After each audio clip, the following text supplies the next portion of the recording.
ನೋಡಿ ನಮ್ಮೆಲ್ಲ 9ನೇ ತರಗತಿ ವಿದ್ಯಾರ್ಥಿಗಳೇ, ವರ್ಕ್ಶೀಟ್ ಸೀರೀಸನ್ನು ಮುಂದುವರಿಸ್ತಾ ಇದ್ದೀನಿ. ತ್ರಿಭುಜಗಳ ಅಧ್ಯಾಯದ ಮೇಲೆ 2ನೇ ಒಂದು ವರ್ಕ್ಶೀಟು, ಅನುಕ್ರಮವಾಗಿ 8ನೇ ವರ್ಕ್ಶೀಟು. ಪ್ರಶ್ನೆ 1 ಏನು ಬಂದಿದೆ ಅಂತ ನೋಡಿ. ಎ ಬಿ ಸಿ ಒಂದು ಸಮದ್ವಿಬಾಹು ತ್ರಿಭುಜ, ಎ ಬಿ ಸಿ ಇದ್ದದ್ದು ಸಮದ್ವಿಬಾಹು ತ್ರಿಭುಜ. ಅಲ್ಲಿ ಸಮನಾಗಿರ್ತಕ್ಕಂಥ ಬಾಹುಗಳು ಎ ಸಿ ಮತ್ತು ಎ ಬಿಗಳಿಗೆ ಕ್ರಮವಾಗಿ ಬಿ ಮತ್ತು ಸಿ ಎಫ್ ಎತ್ತರಗಳನ್ನು ಎಳೆದಿದೆ. ಈ ಎತ್ತರಗಳು ಸಮ ಅಂತ ನಾವು ತೋರಿಸ್ಬೇಕಾಗಿದೆ. ಸರಿ, ಇಲ್ಲಿ ನಾವು ಏನು ಮಾಡಬೇಕು ಅಂತ ಸ್ವಲ್ಪ ನೋಡಿ. ನಾನು ಈ ಬಿ ಮತ್ತು ಸಿ ಎಫನ್ನು ಒಳಗೊಂಡಿರ್ತಕ್ಕಂಥ 2 ತ್ರಿಭುಜಗಳನ್ನು ಪ್ರತ್ಯೇಕಿಸ್ಕೊಳ್ತೇನೆ. ಅವು ಯಾವುವು ಅಂತ ನೋಡಿರಿ. ಎ ಇ ಎಫ್ ತೊಗೊಳ್ತಾ ಇದ್ದೀನಿ ನೋಡಿರಿ. ಎ ಇಲ್ಲಿದೆ, ಇ, ಆಮೇಲೆ ಈ ಕಡೆ ಎ ಇ ಬಿ ಇದೆ ನೋಡಿರಿ. ಎ ಇ ಬಿ ಇದು ಎ ಇ ಬಿ. ಇನ್ನು ಎ ಎಫ್ ಸಿ ತೊಗೊಳ್ಳೋಣ. ನೋಡಿರಿ, ಎ ಇಲ್ಲಿದೆ, ಆಮೇಲೆ ಇದು ಎಫ್ ನಿಮಗೆ, ಆಮೇಲೆ ಎಲ್ಲಿದೆ ಸಿ, ಎ ಎಫ್ ಸಿ. ಈ ರೀತಿಯಾಗಿದೆ. ಆ 2 ತ್ರಿಭುಜಗಳನ್ನ ಚಿತ್ರದಲ್ಲಿ ನಾನು ಪ್ರತ್ಯೇಕ ಮಾಡ್ಕೊಂಡಿದ್ದೀನಿ. ಇದರಿಂದ ಏನಾಗ್ತದೆ ಅಂತ ಸ್ವಲ್ಪ ನೋಡಿರಿ. ಇಲ್ಲಿ ಎ ಸೇಮ್ ಇದೆ, ಇಲ್ಲಿ ಎ ಸೇಮ್ ಇದೆ, ಎ ಉಭಯ ಸಾಮಾನ್ಯ ಅಂತ ಎರಡಕ್ಕೂ. ಆಮೇಲೆ ಇನಲ್ಲಿ 90 ಡಿಗ್ರಿ ಇದೆ. ಇವು ಎತ್ತರಗಳನ್ನು ಎಳೆಯಲಾಗಿದೆ, ಹೀಗಾಗಿ ಇಲ್ಲಿ 90 ಇದೆ, ಇಲ್ಲಿ 90 ಇದೆ. ಆಮೇಲೆ ಇಲ್ಲಿ 90 ಡಿಗ್ರಿ ಎಲ್ಲಿದೆ, ಎಫ್ನಲ್ಲಿ 90 ಡಿಗ್ರಿ ಇದೆ. ಆಮೇಲೆ ಸಮಾನ ಎ ಬಿ ಈಕ್ವಲ್ ಟು ಏನಾಗಬೇಕು, ಎ ಸಿ. ಇದು ಕೊಟ್ಟಿದೆ, ದತ್ತ ಇದೆ. ಇಲ್ಲಿ ನೋಡಿರಿ, ಸಮಬಾಹುಗಳಾದ ಎ ಸಿ ಮತ್ತು ಎ ಬಿಗಳಿಗೆ, ಎ ಬಿ ಮತ್ತು ಎ ಸಿ ಎರಡೂ ಸಮ ಆದವ. ಈಗ ನೋಡಿರಿ, ಇಲ್ಲಿ ಲಂಬಕೋನ ಇದೆ, ಇದು ವಿಕರ್ಣ ಇದೆ, ಆದರೆ ಇನ್ನೊಂದು ಜೊತೆ ಬಾಹು ಇಲ್ಲ ನಮಗೆ. ಆ ಲಂಬಕೋನ ಬಂದ ಕೂಡಲೇ ಲಂಬಕೋನ ವಿಕರ್ಣ ಬಾಹು ಅಂತ ವಿಚಾರ ಮಾಡಿಬಿಡ್ರಿ. 2 ಕೋನಗಳಿದೆ, ಒಂದು ಬಾಹು. ಇಲ್ಲಿ 2 ಕೋನ ಮತ್ತು ಒಂದು ಬಾಹು, ಅಂದರೆ ಕೋಕೋಬಾ ಹಚ್ಚಬಹುದು. ಅದರ ಅನುರೂಪ ಬಾಹು ಐತಿಲ್ಲ ನೋಡ್ರಿ. ಸ್ವಲ್ಪ ಲಂಬಕೋನಕ್ಕೆ ಎದುರಿಗಿದ್ದದ್ದು ಸಿಂಗಲ್ ಮಾರ್ಕ್ ಇದೆ, ಅಂದರೆ ಎ ಬಿ. ಇಲ್ಲೂ ಕೂಡ ಲಂಬಕೋನಕ್ಕೆ ಎದುರಿಗಿರ್ತಕ್ಕಂಥದ್ದು ಯಾವುದಿದು, ಎ ಸಿ. ಇವೆರಡು ಒಂದಕ್ಕೊಂದು ಸೇಮವೆ. ಅಂದ ಹಾಗೆ ನಾವು ಕೋಕೋಬಾವನ್ನು ನಾವು ಅನ್ವಯಿಸಬಹುದು. ಇಲ್ಲೇನು ನಾನು ಚರ್ಚೆ ಮಾಡಿದ್ನಲ್ಲ, ಇವೆರಡೂ ಸರ್ವಸಮ ಅಂತ ಸಾಧಿಸ್ಕೊಂಡ್ಬಿಟ್ರೆ ಕೋಕೋಬಾ ಪ್ರಕಾರ ಇವೆರಡೂ ನಿಮ್ಗೆ ಸರ್ವಸಮ ಆಗಿಬಿಟ್ಟು ಅಂತಂದರೆ ಈ ಬಿ ಇ ಇದ್ದದ್ದು ಸಿ ಎಫ್ಗೆ ಸೇಮ್ ಆಗ್ತದೆ, ಆ ಎತ್ತರಗಳ ಸಮ ಅಂತ ಹೇಳಲಿಕ್ಕಾಗ್ತದೆ. ಸರಿ, ಈಗ ಏನು ಚರ್ಚೆ ಮಾಡಿದೆ ಅದನ್ನು ಬರಿತಾ ಹೋಗ್ತೀನಿ, ಗಮನಿಸ್ರಿ. ತ್ರಿಭುಜ ಎ ಬಿ ಇ, ತ್ರಿಭುಜ ಎ ಬಿ ಇ ತೊಗೊಳ್ಳೋಣ. ಮತ್ತು ತ್ರಿಭುಜ ಯಾವುದಪ್ಪ ಅಂತಂದರೆ ಎ ಸಿ ಎಫ್ಗಳಲ್ಲಿ, ತ್ರಿಭುಜ ಎ ಸಿ ಎಫ್ಗಳಲ್ಲಿ, ಎ ಸಿ ಎಫ್ ಈ 2 ತ್ರಿಭುಜಗಳಲ್ಲಿ ಗಮನಿಸಬೇಕು.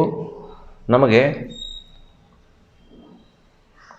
ಕೋನ ಬಿ ಎ ಸಿ ಇದ್ದದ್ದು ಯಾವುದಕ್ಕೆ ಸಮ ಇದೆ ಅಂತಂದರೆ ಕೋನ ಎಫ್ ಎ ಸಿ ಅಥವಾ ಸಿ ಎ ಎಫ್ಗೆ ಸಮ ಇದೆ. ಉಭಯ ಸಾಮಾನ್ಯದು. ಇದು ಸಾಮಾನ್ಯವಾಗಿರ್ತಕ್ಕಂಥ ಒಂದು ಕೋನ. ಹೌದಾ? 2 ತ್ರಿಭುಜಗಳಿಗೆ ಒಂದೇ ಕೋನ ಆಗ್ತದೆ, ಸಾಮಾನ್ಯ ಆಗ್ತದೆ. ನೋಡಿರಿ, ಈ ಎ ಇದ್ದದ್ದು ಸಾಮಾನ್ಯ. ಇನ್ಮೇಲೆ ಒಂದು ಲಂಬಕೋನ ಇದೆ ಇ ಮತ್ತು ಎಫ್ನಲ್ಲಿ, ಅದನ್ನು ಬರೀರಿ. ಕೋನ ಬಿ ಇ ಎ ಅಥವಾ ಎ ಇ ಬಿ ಲಂಬಕೋನ ಇದೆ. ಹಾಗೇನೆ ಆ ಕಡೆ ಹೋದರೆ ಕೋನ ಎ ಎಫ್ ಸಿ ಅಥವಾ ಸಿ ಎಫ್ ಎ ಏನದ ಲಂಬಕೋನದ. ಇದು ನಿಮಗೆ ಎತ್ತರಗಳನ್ನು ಎಳೆಯಲಾಗಿದೆ ಅಂತ ಹೇಳಿದ್ದಾರೆ. ಇದು ದತ್ತದಲ್ಲಿ ಇದೆ. ಇನ್ನು ಇದನ್ನು ಹೊರತುಪಡಿಸಿದರೆ ಎ ಬಿ ಮತ್ತು ಎ ಸಿಗಳ ಸಮನಾಗಿವೆ. ಹಾಗಾಗಿ ಎ ಬಿ ಈಕ್ವಲ್ ಟು ಏನು ಬರಿಬೋದು ನಾವು, ಎ ಸಿ ಅಂತ ಬರಿಬೋದು. A B equal to A C, A B ಇದ್ದದ್ದು ಎ ಸಿಗೆ ಸಮನಾಗಿದೆ. ಸಮದ್ವಿಬಾಹು ತ್ರಿಭುಜ, ಅದರಲ್ಲಿ ಎ ಬಿ ಇದ್ದದ್ದು ಎ ಸಿಗೆ ಸಮ ಆಯಿತು ಅಂತ ದತ್ತಾಂಶದಲ್ಲಿ ಹೇಳಿದ್ದಾನೆ. ಇದು ಕೂಡ ನಿಮ್ಮ ದತ್ತದಲ್ಲಿದೆ. ಹಾಗಾಗಿ ಇಲ್ಲಿ ಅನ್ವಯಿಸ್ತಕ್ಕಂತಹ ಸರ್ವಸಮತೆಯ ಸಂಬಂಧ ರೂಲ್ ಯಾವುದು ಅಂತಂದರೆ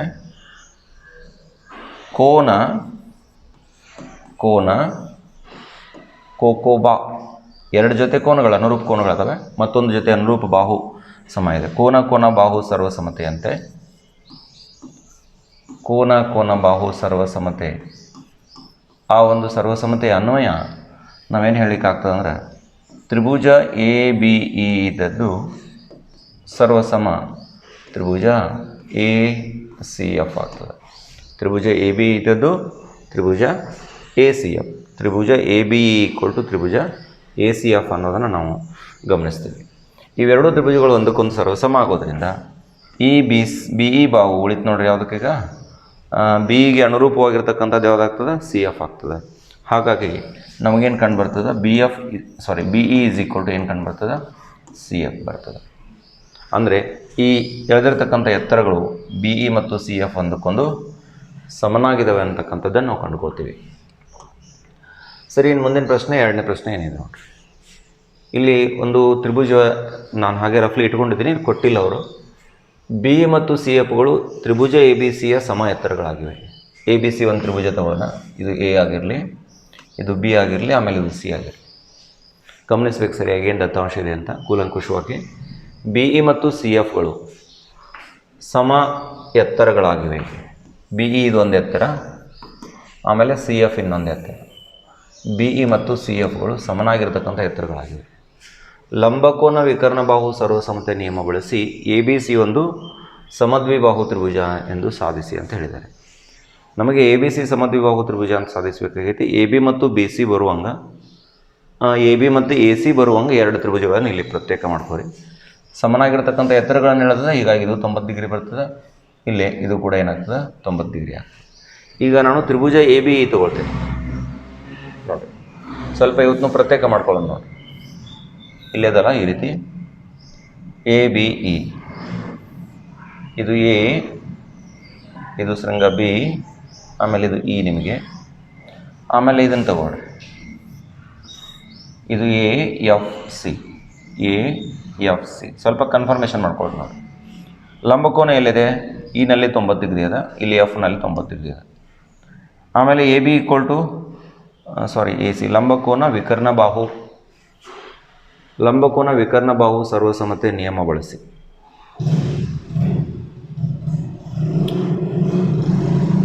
ಎ ಬಿ ಸಿ ಒಂದು ಸಮದ್ವಿಬಾಹು ತ್ರಿಭುಜ ಎಂದು ಸಾಧಿಸಿ. ಲಂಬಕೋನ ಇದೆ, ಇದು ನಮಗಿದು ಸಮ ಅಂತ ಹೇಳೋಕೆ ಹೋಗಕ್ಕೆ ಹೋಗ್ಬೇಡ್ರಾಗಲೇ, ಇದು ಆಗೋದಿಲ್ಲ. ಆಮೇಲೆ ಸಮ ಎತ್ತರಗಳದಾವಲ್ಲ, ಆ ಒಂದು ಲಿಂಕ್ ತಗೊಂಡು ಸಮನಾಗಿರ್ತಕ್ಕಂಥ ಎತ್ತರಗಳು ಯಾವ್ಯಾವ ಸಮ ಎತ್ತರಗಳದಾವ?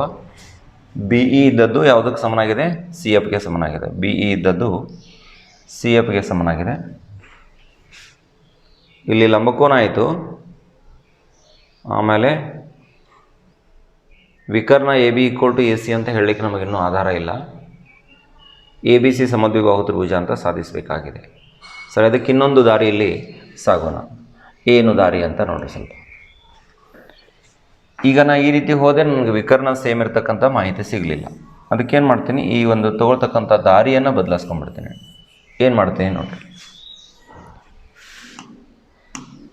ಈಗ ಬಿ ಎಫ್ ಸಿ ತ್ರಿಭುಜ ತೊಗೊಳ್ಳೋಣ ನೋಡಿಲ್ಲ. ಒಂದು ಸ್ವಲ್ಪ ವಿಶೇಷ ಏನಂತಂದರೆ, ಇಲ್ಲಿ ಎಫ್ ಇದೆ, ಇಲ್ಲಿ ಬಿ ಇದೆ, ಆಮೇಲೆ ಇಲ್ಲಿ ಸಿ ಇದೆ, ಆಮೇಲೆ ಇಲ್ಲಿ ಹೀಗೆ ತೊಗೊಳ್ರಿ, ಬಿ ಇ ಸಿ ತೊಗೊಳ್ರಿ. ಬಿ ಇ ಸಿ, ಇದು ಬಿ, ಆಮೇಲೆ ಇದು ಇ, ಆಮೇಲೆ ಇದು ಸಿ ಆಗಿದೆ. ಎರಡು ತ್ರಿಭುಜಗಳನ್ನು ತೊಗೊಂಡಿದ್ದೀನಿ. ಎಫ್ನಲ್ಲಿ 90 ಡಿಗ್ರಿ ಇದೆ, ಇಲ್ಲಿ ಇನಲ್ಲಿ 90 ಡಿಗ್ರಿ ಇದೆ. ಬಿ ಸಿ ವಿಕರ್ಣ, ಬಿ ಸಿ ಇದು ಕೂಡ ವಿಕರ್ಣನೇ, ಲಂಬಕೋನಕ್ಕೆ ಎದುರಿಗಿರ್ತಕ್ಕಂಥದ್ದು. ಈ ಎತ್ತರಗಳು ಸಮಾನವಾಗಿದ್ದಾವೆ. ಯಾವ್ಯಾವ ಎತ್ತರಗಳು? ಸಿ ಎಫ್ ಮತ್ತು ಇ ಸಿ. ಸಿ ಎಫ್ ಮತ್ತು ಬಿ ಇ ಅಲ್ಲ, ಸಿ ಎಫ್ ಮತ್ತು ಇಲ್ಲಿ ಮೊದಲನೇ ತ್ರಿಭುಜದೊಳಗೆ A B C F, C F ಇದ್ದದ್ದು ಇಲ್ಲಿ ಬಿಗೆ ಸೇಮ್ ಇದೆ ನೋಡಿರಿ. ಸಮ ಎತ್ತರಗಳಾಗಿವೆ ಯಾವ್ಯಾವು? ಬಿ ಮತ್ತು ಸಿ ಎಫ್. ಸಿ ಎಫ್ ಇದ್ದದ್ದು ಯಾವುದಕ್ಕೆ ಸೇಮ್ ಐತಿ? ಬಿಗೆ ಸೇಮ್ ಅದ. ಈಗ ನೋಡಿರಿ, ಲಂಬಕೋನ ವಿಕರ್ಣ ಸೇಮ್ ಇದೆ, ಮತ್ತು ಒಂದು ಜೊತೆ ಬಾಹು ಸೇಮ್ ಇದೆ. ಸಿ ಎಫ್ ಮತ್ತು ಬಿ ಸೇಮ್ ಇದೆ. ಹೀಗಾಗಿ ಈ ಎರಡು ತ್ರಿಭುಜಗಳು ಏನಾಗ್ತವೆ ಅಂದರೆ ಒಂದಕ್ಕೊಂದು ಸರ್ವಸಮ ಆಗ್ತವೆ. ಇದನ್ನೇ ಬರಿಬೇಕು ಇವಾಗ ನೋಡಿರಿ. ಭಾಳ ಸುಲಭ ಇದೆ. ಇಲ್ಲಿ ನೋಡಿ, ಈ ಎರಡು ಸಾಧ್ಯತೆಗಳು ಕಂಡು ಬಂದವು. ಮೊದಲನೇ ಸಾಧ್ಯತೆಯನ್ನು ತೊಗೊಂಡೆ, ಅಲ್ಲಿ ಸಾಧ್ಯ ಆಗಲಿಲ್ಲ. ಈಗ ಎರಡನೇದಕ್ಕೆ ಹೋಗ್ತಾ ಇದ್ದೇನೆ. ತ್ರಿಭುಜ ಬಿ ಎಫ್ ಸಿ ಮತ್ತು ತ್ರಿಭುಜ ಬಿ ಇ ಸಿಗಳಲ್ಲಿ, ತ್ರಿಭುಜ ಬಿ ಎಫ್ ಸಿ ಮತ್ತು ತ್ರಿಭುಜ ಬಿ ಇ ಸಿಗಳಲ್ಲಿ ಈ ಎರಡು ತ್ರಿಭುಜಗಳನ್ನು ತಗೊಂಡ್ರೆ ನೀವು ಗಮನಿಸಬೇಕೇನು, ಎಫ್ನಲ್ಲಿ 90 ಡಿಗ್ರಿ ಇದೆ. ಕೋನ್ B F C is equal to ಏನು ಬರೀತೀರಿ? ಕೋನ್ ಬಿ ಇ ಸಿ ಅಂತ ಬರಲಿಕ್ಕೆ ಸಾಧ್ಯ ಆಗ್ತದೆ. ಕೋನ್ ಬಿ ಇ ಸಿ ಇದು ಲಂಬಕೋನ ಆಯಿತು. ಇನ್ನು ವಿಕರ್ಣ ಯಾವುದು? B C equal to B C. ವಿಕರ್ಣ B C is equal to ವಿಕರ್ಣ ಬಿ ಸಿ ಅಂತ ನಮ್ಗೆ ಬರಲಿಕ್ಕೆ ಸಾಧ್ಯ ಆಗ್ತದೆ. ಲಂಬಕೋನ ಆಯಿತು, ವಿಕರ್ಣ ಆಯಿತು. ಇನ್ನು ನೋಡಿರಿ, C F is equal to B E ಇದೆ. C F is equal to ಏನಿದೆ? ಬಿ ಇ ಇದೆ. ಆದ್ದರಿಂದ ಲಂಬಕೋನ ವಿಕರ್ಣ ಬಾಹು ಸರ್ವಸಮತೆಯಂತೆ ಯಾವ ತ್ರಿಭುಜ ಅಂತಂದರೆ ತ್ರಿಭುಜ ಬಿ ಎಫ್ ಸಿ ಇದ್ದದ್ದು ಯಾವುದಕ್ಕೆ ಸರ್ವಸಮ ಆಗ್ತದೆ ಅಂದರೆ ತ್ರಿಭುಜ ಬಿ ಇ ಸಿಗೆ ಸರ್ವಸಮ. ಈಗ ಎರಡೂ ತ್ರಿಭುಜಗಳು ಒಂದಕ್ಕೊಂದು ಸರ್ವಸಮ ಆಗೋದ್ರಿಂದ ಏನು ಕಂಡುಬರ್ತದೆ ನಮಗೆ? ಬಿನಲ್ಲಿ ಇರ್ತಕ್ಕಂತಹ ಕೋನ ನೋಡ್ರಿ, ಬಿ ಇದರ ಎದುರಿಗೆ ಒಂದು ಸಿಂಗಲ್ ಮಾರ್ಕ್ ಇದೆ, ಅದನ್ನು ನೋಡ್ರಿ. ಇಲ್ಲಿ ಸಿಂಗಲ್ ಮಾರ್ಕ್ ಇದೆಯಲ್ಲ, ಅದರ ಎದುರಿಗೆ ಹೋಗ್ರಿ. ಬಿನಲ್ಲಿ ಇದ್ದದ್ದು ಯಾವುದಕ್ಕೆ? ಸಿಗೆ ಸೇಮ್ ಆಗಬೇಕು. ಅಂದರೆ ಎ ಬಿ ಸಿ ತ್ರಿಭುಜದೊಳಗೆ ಬಿ ಕೋನ ಸಿ ಕ ಸೇಮ್ ಐತಿ. ಬಿ ಮತ್ತು ಸಿ ಎರಡೂ ಕೋನಗಳ ಸಮ ಇರೋದ್ರಿಂದ ಅದಕ್ಕೆ ಎದುರಿಗೆ ಇರತಕ್ಕಂತಹ ಬಾಹುಗಳು ಹೆಂಗಿರಬೇಕು? ಸಮನಾಗಿರಬೇಕು. ಹಾಗಾಗಿ ಬಿಗೆ ಎದುರಿಗೆ ಇರ್ತಕ್ಕಂಥದ್ದು ಎ ಸಿ, ಆಮೇಲೆ ಈ ಸಿಗೆ ಎದುರಿಗೆ ಇರ್ತಕ್ಕಂಥದ್ದು ಎ ಬಿ. ಈ ಬಿ ಎಫ್ ಸಿ ಬದಲಿ ನೋಡ್ರಿ, ಬಿ ಎಫ್ ಸಿ ಬದಲಿ ಇದನ್ನು ಎ ಬಿ ಸಿ ಅಂತ ಬರೀಬೋದು, ಕೋನ್ ಎ ಬಿ ಸಿ ಅಂತ ಬರೀಬೋದು. ಆಮೇಲೆ ಒಂದು ನಿಮಿಷ, ಒಂದು ಸ್ಟೆಪ್ ಹೆಚ್ಚು ಮಾಡ್ಕೊಳ್ಳುವಂಥದ್ದಲ್ಲಿ ಇದನ್ನ ಹೆಂಗೆ ಬೇಡ್ರಿ, ಎರಡು ತ್ರಿಭುಜಗಳು ಒಂದಕ್ಕೊಂದು ಸರ್ವಸಮ ಆಗೋದ್ರಿಂದ ನಾವೇನು ಮಾಡೋಣ ಅಂತಂದರೆ, ಕೋನ್ ಯಾವುದದು? F B C is equal to ಕೋನ್ ಬಿ ಸಿ ಇ, ಕೋನ್ ಬಿ ಸಿ ಇ. ಸ್ವಲ್ಪ ನೋಡ್ರಿ, ಎಫ್ ಬಿ ಸಿ ಬದಲಿ ಎ ಬಿ ಸಿ ಬರಿಬೋದು, ಕೋನ್ ಎ ಬಿ ಸಿ. ಇದು ಅದಕ್ಕೆ ಸಮಾಧಾನ ನೋಡ್ರಿ, ಬಿ ಸಿ ಎ ಬದಲಿ ಬಿ ಸಿ ಎ ಬರಿಬೋದು. ಅಂದರೆ ಅದನ್ನ ಎ ಸಿ ಬಿ ಬರೋಣ, ಕೋನ್ ಎ ಸಿ ಬಿ. ನೋಡಿರಿ, ಸಮನಾಗಿರುವ ಕೋನಗಳಿಗೆ ಅಭಿಮುಖವಾಗಿರ್ತಕ್ಕಂಥ ಬಾಹುಗಳು ಸಮ ಇರ್ತವೆ. ಬಿಗೆ ಎದುರಿಗಿದ್ದದ್ದು ಎ ಸಿ, ಆಮೇಲೆ ಎ ಸಿ ಬಿಗೆ ಸಿಗೆ ಎದುರಿಗಿರ್ತಕ್ಕಂಥದ್ದು ಎ ಬಿ. ಅಂದರೆ A C equal to A B. ಅಂದರೆ ಇದರ ಅರ್ಥ ನಾನೇನು ಸಾಧಿಸ್ಕೊಂಡೆ? A B equal to A C ಆಯಿತು. ಈಗ ತ್ರಿಭುಜ ಎ ಬಿ ಸಿಯಲ್ಲಿ A B equal to A C ಆಗಿರೋದ್ರಿಂದ ತ್ರಿಭುಜ ಎ ಬಿ ಸಿ ಏನಾಗ್ತದೆ? ನಮಗೆ ಒಂದು ಸಮದ್ವಿಬಾಹು ಬಾಹು ತ್ರಿಭುಜ ಆಗ್ತದೆ ಅನ್ನೋದನ್ನು ಕಾಣ್ತೀವಿ. ಸರಿ, ಮುಂದಿನ ಒಂದು ಪ್ರಶ್ನೆ, ಈ ತ್ರಿಭುಜಗಳಲ್ಲಿ ಅಸಮತೆಯ ಮೇಲೆ ಬಂದಿರತಕ್ಕಂಥ ಪ್ರಶ್ನೆ. ಕೋನ್ ಬಿ ಇದ್ದದ್ದು ಕೋನ್ ಎಗಿಂತ ಚಿಕ್ಕದಾಗಿದೆ, ಸಿ ಇದ್ದದ್ದು ಡಿಗಿಂತ ಚಿಕ್ಕದಾಗಿದೆ. ಹಾಗಾದರೆ A D less than B C ಎಂದು ತೋರಿಸಿ. ಇಲ್ಲೊಂದು ಮಿಸ್ಟೇಕ್ ಆಗಿದೆ, ಕೋನ ಅಲ್ಲ ಇದು ಕೋನ ಅಲ್ಲ, ಇದೇನಾಗಬೇಕಂದ್ರೆ ಎ ಡಿ ಅಷ್ಟೇ, A D less than B C ಎಂದು ತೋರಿಸಿ, ಇಷ್ಟೇ ಆಗಬೇಕು. ಸರಿ ನೋಡಿರಿ, ಕೋನ್ ಬಿ ಇದ್ದದ್ದು ಲೆಸ್ ದೆನ್ ಕೋನ್ ಎ ಇದೆ, ಹೌದಾ? ಈಗ ಇದನ್ನು ಸ್ವಲ್ಪ ಅದಲು ಬದಲು ಮಾಡಿದರೆ ಕೋನ್ ಎ ದೊಡ್ಡದು ಕೋನ್ ಬಿ ಅಂತ ಬರಿಬೋದು, ಸರಿನಾ? ಈಗ ಕೋನ್ ಎಗೆ ಎದುರಿಗೆ ಇರತಕ್ಕಂಥ ಬಾಹು ಯಾವುದು? ಒ ಬಿ ಇದೆ. ಒ ಬಿ ಇದೆಯಾ? ಒ ಬಿ ಬರೆಯೋಣ. ಗ್ರೇಟರ್ ದೆನ್ ಬಿಗೆ ಎದುರಿಗೆ ಇರ್ತಕ್ಕಂಥದ್ದು ನೋಡಿರಿ, ಬಿಗೆ ಎದುರಿಗೆ ಇರ್ತಕ್ಕಂಥದ್ದು ಯಾವುದಿದೆ? O A. ದೊಡ್ಡದಾಗಿರ್ತಕ್ಕಂಥ, ಈಗ ಕೋನ್ ಎ ದೊಡ್ಡದಿದೆ ಅಂದರೆ ಎಗೆ ಎದುರಿಗೆ ಇರ್ತಕ್ಕಂಥ ಬಾಹು ದೊಡ್ಡದಿರಬೇಕು, ಬಿಗೆ ಎದುರಿಗೆ ಇರ್ತಕ್ಕಂಥ ಚಿಕ್ಕದಿರಬೇಕು. ಅಂದರೆ ಬಿಗೆ ಎದುರಿಗೆ ಇರ್ತಕ್ಕಂಥದ್ದು ಒ ಎಯನ್ನು ಬರಿತಾ ಇದೆ. ಇನ್ನು ಎರಡನೇ ಸಂಬಂಧ ಏನಿದೆ ನೋಡಿರಿ, ಒ ಬಿ ಆಯಿತಾ ನಿಮಗಿಲ್ಲಿ, ಇದಕ್ಕೆ ಸಮೀಕರಣ 1 ಅಂದರೆ. ಇನ್ನು ಎರಡನೇ ಸಂಬಂಧ ತಗೊಳ್ಳಿ, cone C less than cone D. Cone C less than cone D ಇದೆ. ಇದು ಹೆಂಗೆ ಬರಿಬೋದು? ಕೋನ್ ಡಿ ದೊಡ್ಡದು ಕೋನ್ ಸಿ ಅಂತ ಬರಿಬೋದು. ಇವು ಅದಲು ಬದಲು ಅದು ಅಂದರೆ, ಈಗ ನೋಡಿರಿ, 2 3ಕ್ಕಿಂತ ಸಣ್ಣದು. ಇವು ಅದಲು ಬದಲು ಮಾಡ್ಕೊಂಡ್ರೆ ಅಂದ್ರೆ 2 ಲೆಸ್ ದೆನ್ 3. ಇವಾಗ ಉಲ್ಟಾ ಮಾಡ್ಕೊಂಡ್ರೆ ಅಂದ್ರೆ ಗ್ರೇಟರ್ ದೆನ್ ಆಗ್ತೈತೆ. 3 ಎಷ್ಟಕ್ಕಿಂತ ದೊಡ್ಡದೈತಿ, ಅವಾಗ ಲೆಸ್ ದೆನ್ ಬರೋಕ್ಕಾಗಂಗಿಲ್ಲ, ಅದು ರಿವರ್ಸ್ ಆಗ್ತೈತಿ, inequality. D greater than C ಆಯಿತು. ಇನ್ನು ದೊಡ್ಡದಾಗಿರ್ತಕ್ಕಂಥ ಕೋನಕ್ಕೆ ಎದುರಿಗಿರ್ತಕ್ಕಂಥ ಬಾಹು ದೊಡ್ಡದಿರ್ತದೆ, ಅಂದರೆ ಓ ಸಿ ದೊಡ್ಡದಿರಬೇಕು. ಓ ಸಿ ದೊಡ್ಡದು, ಸಿಗೆ ಎದುರಿಗಿರ್ತಕ್ಕಂಥದ್ದು ಓ ಡಿ ಆಗ್ತದೆ, ಸರಿನಾ? ಸ್ವಲ್ಪ ನೋಡಿರಿ, ಒ ಬಿ ಇದಕ್ಕೆ ಸಮೀಕರಣ 2 ಅಂದರೆ ನಿಮ್ಗೆ ಈ ಒ ಬಿಗೆ ಓ ಸಿ ಕೂಡಿಸ್ಕೊಂಡ್ಬಿಟ್ರೆ ಬಿ ಸಿ ಬರ್ತದೆ. ಇಲ್ಲಿ ಬಿ ಸಿ ಬೇಕಾಗೈತೆ ನೋಡಿರಿ, ಅದಕ್ಕೇನು ಮಾಡಿರಿ, ಸಮೀಕರಣ 1 ಮತ್ತು ಸಮೀಕರಣ 2 ಎರಡೂ ಸೇರಿಸೋದು. ಇವೆರಡನ್ನು ಸೇರಿಸಿದ್ರೆ O B plus O C, O B plus O C ನೋಡಿರಿ, ಇಲ್ಲಿ ದೊಡ್ಡದಿದೆ, ಇಲ್ಲಿ ದೊಡ್ಡದಿದೆ, ಅದು ಟ್ಯಾಲಿ ಆಗ್ತದೆ. ಹೀಗಾಗಿ O A plus O D, O A plus O D ಆಗ್ತದೆ.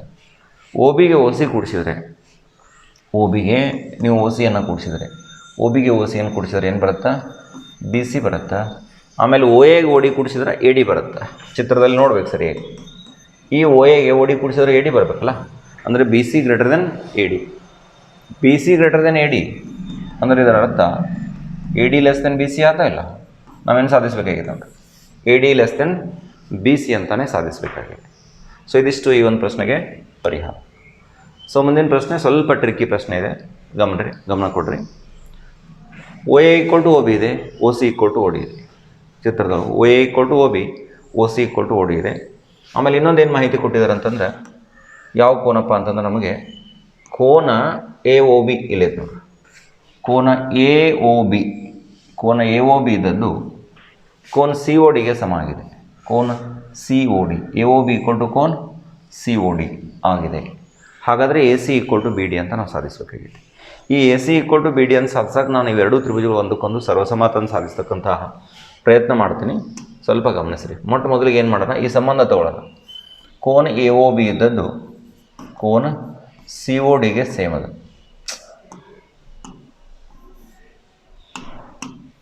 ಕೋನ್ ಸಿ ಒ ಡಿಗೆ ಸೇಮ್ ಇದೆ. A O B equal to C O D, A O B equal to C O D ಕೊಟ್ಟಿದ್ದಾರೆ. ಇದ್ರಾಗಿಂದ B O C ತಗೊಂಡ್ಬಿಡ್ತೀನಿ. A O B ಒಳಗಿಂದ B O C ತೆಗೀರಿ, minus ಕೋನ್ B O C ಮಾಡಿದರೆ ಏನಾಗ್ತದೆ ನೋಡಿ. ಇಲ್ಲಿ ಎಡಗಡೆ ಏನು ಮಾಡಿದ್ರಿ, ಬಿ ಒ ಸಿ ಕಳೆದ್ರಿ. ಇದು ಸರಿ ಹೋಗ್ಬೇಕಂದ್ರೆ ಬಲಗಡೆನೂ ಕೂಡ ಬಿ ಒ ಸಿ ಕಳಿಬೇಕು. ಮೈನಸ್ ಕೋನ್ ಬಿ ಒ ಸಿ.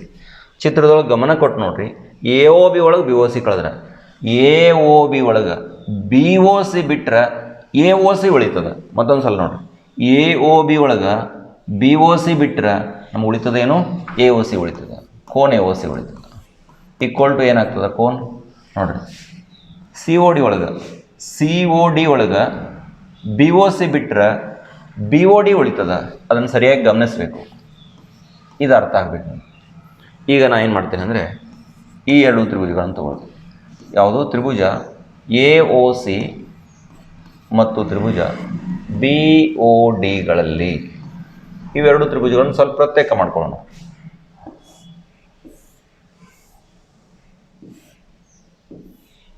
ಹಾಂ, ಇಲ್ಲಿ ನೋಡಿರಿ, ಇದು ಎ, ಇದು ಸಿ ಇದೆ, ಇದು ಒ ಇದೆ. ಹಂಗೆ ಇಲ್ಲಿ ಒ, ಇದು ಡಿ, ಆಮೇಲೆ ಇದು ಬಿ ಇದೆ. ಚಿತ್ರವನ್ನು ಗಮನಿಸ್ರಿ ಸರಿಯಾಗಿ. O A equal to O B ಇದೆ ಇಲ್ಲಿ ನೋಡಿರಿ, O A equal to O B. ಆಮೇಲೆ O C equal to O D ಇದೆ, ಒ ಸಿ ಈಕ್ವಲ್ ಟು ಏನಿದೆ ಒ ಡಿ. ಹೌದಾ? ಮತ್ತು ಈಗಾಗಲೇ ನಾನು ಜಸ್ಟ್ ಸಾಧಿಸ್ಕೊಂಡೆ ನೋಡಿ, ಕೋನ್ A O C equal to ಕೋನ್ ಬಿ ಒ ಡಿ. ಇವೆರಡು ಸೇಮ್ ಅದಾವೆ. ಅಂದರೆ ಬಾಹು ಕೋನ ಬಾಹು ಸರ್ವಸಮ್ಮತಿ ಪ್ರಕಾರ ಇವೆರಡು ಸರ್ವಸಮ ಆಗ್ತವೆ. ಇವೆರಡು ಸರ್ವಸಮ ಅಂದರೆ ಇದರ ಅರ್ಥ ಈ ಎ ಸಿ ಇದ್ದದ್ದು ಬಿ ಡಿಗೆ ಸೇಮ್ ಇರಬೇಕಲ್ಲ. ನಾವು ಸಾಧಿಸಬೇಕಾಗಿರೋದೇನು, A C equal to B D ಅಂತ ಸಾಧಿಸಬೇಕಾಗಿ.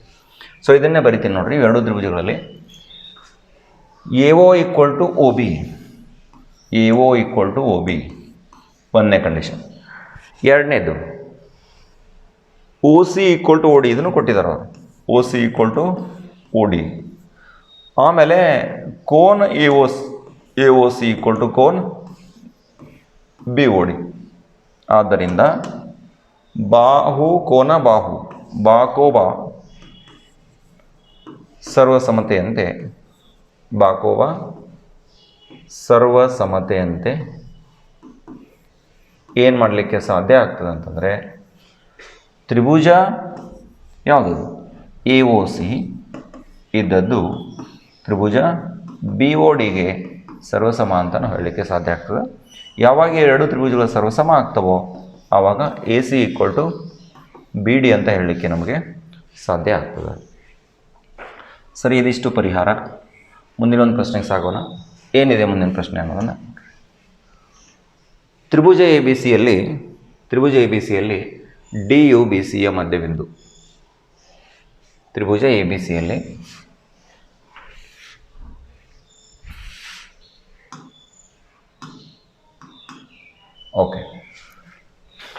ತ್ರಿಭುಜ ಎ ಬಿ ಸಿಯಲ್ಲಿ ಡಿ ಯು ಬಿ ಸಿಯ ಮಧ್ಯಬಿಂದು.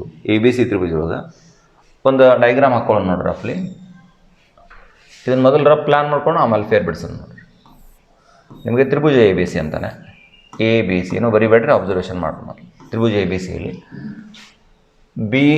ಡಿ ಯು ಬಿ ಸಿಯ ಮಧ್ಯಬಿಂದು, ಇದು ಮಧ್ಯಬಿಂದು ಇದೆ. ಡಿನಿಂದ ಎ ಬಿ ಮತ್ತು ಎ ಸಿಗೆ ಎಳೆದ ಲಂಬಗಳು. ಡಿನಿಂದ ಎ ಬಿಗೆ ಒಂದು ಲಂಬ ಎಳೀರಿ, ಆಮೇಲೆ ಈ ಕಡೆ ಎ ಸಿಗೆ ಒಂದು ಲಂಬ ಎಳೀರಿ. ಇಲ್ಲಿ 90 ಡಿಗ್ರಿ ಇರಲಿ, ಇಲ್ಲಿ ಕೂಡ 90 ಡಿಗ್ರಿ ಇರಲಿ. ಈ ಲಂಬಗಳು ಹೆಂಗದಾವ ಅಂದರೆ ಸಮ ಅದಾವೆ, ಇವೆರಡು ಸಮ ಅದಾವೆ. ಹಾಗಾದರೆ ಎ ಬಿ ಸಿ ಯು ಸಮದ್ವಿಬಾಹು ತ್ರಿಭುಜ ಎಂದು ಸಾಧಿಸಿ. ಓಕೆ, ಈಗ ನೋಡಿರಿ, ಇವು ಎರಡು ಸಮ ಅದಾವೆ. ಡಿ ಮಧ್ಯಬಿಂದು ಐತಿ, ಲಂಬಕೋನ ವಿಕರ್ಣ ಬಾಹು ಸರ್ವಸಮತೆ ಆಗ್ತದೆ. ಇವೆರಡು ಸರ್ವಸಮ ಅಂದರೆ ಈ ಕೋನ್ ಬಿ ಇದ್ದದ್ದು ಕೋನ್ ಸಿಗೆ ಸೇಮ್ ಆಯ್ತು. ಕೋನ್ ಬಿಗೆ ಎದುರಿಗೆ ಯಾವುದೈತಿ ಎ ಸಿ ಐತಿ, ಕೋನ್ ಸಿಗೆ ಎದುರಿಗೆ ಯಾವುದೈತಿ ಎ ಬಿ ಐತಿ. ಅಂದರೆ A B equal to A C ಆಯಿತು. A B equal to A C ಆಗೋದ್ರಿಂದ ತ್ರಿಭುಜ ಎ ಬಿ ಸಿ ಅಂತ ತ್ರಿಭುಜ ಆಗ್ತದೆ, ಸಮದ್ವಿಬಾಹು ತ್ರಿಭುಜ ಆಗ್ತದೆ ಅಂತಕ್ಕಂಥ ತರ್ಕವನ್ನು ನಾವಿಲ್ಲಿ ಬಳಸ್ತೀವಿ. ಇದನ್ನು ಬಿಡಿಸ್ತಾ ಇದ್ದೀನಿ, ನೀಟಂಗೆ ಗಮನ ಕೊಡ್ರಿ ಎಲ್ಲರೂ ಸರಿ. ಒಂದು ತ್ರಿಭುಜ ಎ ಬಿ ಸಿ ತಗೊಳ್ಳೋಣ. ಇದು ನಮಗೆ ತ್ರಿಭುಜ ಎ ಬಿ ಸಿ. ತ್ರಿಭುಜ ಎ ಬಿ ಸಿನಲ್ಲಿ ಡಿ ಯು ಬಿ ಸಿಯ ಮಧ್ಯಬಿಂದು ಇದೆ. ಡಿ ಇದ್ದದ್ದು ಬಿ ಸಿಯ ಮಧ್ಯಬಿಂದು, ಹೌದಾ? ಇಲ್ಲಿ ಡಿ ಅಂತ ತಗೊಳ್ಳೋಣ, ಎ ಡಿ ಸೇರಿಸ್ಕೊಂಬಿಡೋಣ. ಎ ಡಿಯನ್ನು ಸೇರಿಸ್ಬಿಟ್ರಿ. ಡಿನಿಂದ ನೀವು ಎ ಬಿ ಮತ್ತು ಎ ಸಿಗೆ ಎತ್ತರಗಳನ್ನು ಎಳೆಯಲಾಗಿದೆ, ಅವು ಸಮ ಅದಾವ. ಇಲ್ಲಿಂದ ಒಂದು ಎತ್ತರ ಹೇಳಿರಿ, ಆಮೇಲೆ ಇಲ್ಲಿಂದ ಒಂದು ಎತ್ತರ ಹೇಳಿ. ಇಲ್ಲೂ ಲಂಬಕೋನ ಇರಲಿ, ಎ ಬಿ ಸಿ ಡಿ, ಇದಕ್ಕೆ ಇ ಅಂತ ಕೊಡ್ರಿ, ಇದಕ್ಕೆ ಎಫ್ ಅಂತ ಹೆಸರು ಕೊಡ್ರಿ. ಇಲ್ಲಿಯೂ ಕೂಡ ಲಂಬಕೋನ ಇದೆ. ಇವೆರಡು ಸಮ ಅದಾವ, ಹೌದಾ? ಆಮೇಲೆ ಈಗ ನೋಡಿರಿ, ಡಿ ಮತ್ತು ಡಿ ಎಫ್ ಎಂಥ ಎತ್ತರಗಳು? ಸಮನಾಗಿರ್ತಕ್ಕಂಥ ಎತ್ತರಗಳು. ಇಷ್ಟು ನಿಮ್ಗೆ ಕೊಟ್ಟಿದ್ದಾರೆ. ನಮಗೆ ಈಗ ತ್ರಿಭುಜಗಳನ್ನು ತೊಗೊಂಬಿಡೋಣ ಡೈರೆಕ್ಟ್.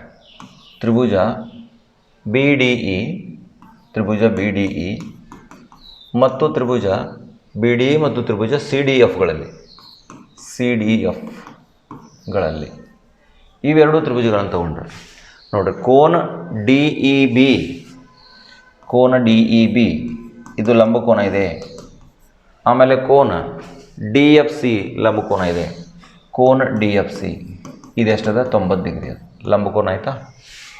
ಆಮೇಲೆ ಡಿ ಇದ್ದದ್ದು ಬಿ ಸಿಯ ಮಧ್ಯಬಿಂದು ಇರೋದರಿಂದ B D equal to C D ಆಗ್ತದೆ. ನೋಡಿರಿ, ಬಿ ಡಿಯ ಉದ್ದ ಸಿ ಡಿಯ ಉದ್ದಕ್ಕೆ ಸಮ ಆಗ್ತದೆ. B D equal to C D. ಆದರೆ ಇವು ವಿಕರ್ಣಗಳಿದೆ. ವಿಕರ್ಣ ಬಿ ಡಿ ಈಕ್ವಲ್ ಟು ವಿಕರ್ಣ ಸಿ ಡಿ ಅಂತ ಬರೀಬೋದು. ಇನ್ನು D E equal to D F ಇದೆ ನೋಡಿ, ಸಮನಾಗಿರ್ತಕ್ಕಂಥ ಎತ್ತರಗಳಿವೆ. D E is equal to ಏನು? D F. ಆದ್ದರಿಂದ ತ್ರಿಭುಜ ಬಿ ಡಿ ಇ ಇದ್ದದ್ದು ಯಾವುದಕ್ಕೆ ಸರ್ವಸಮ?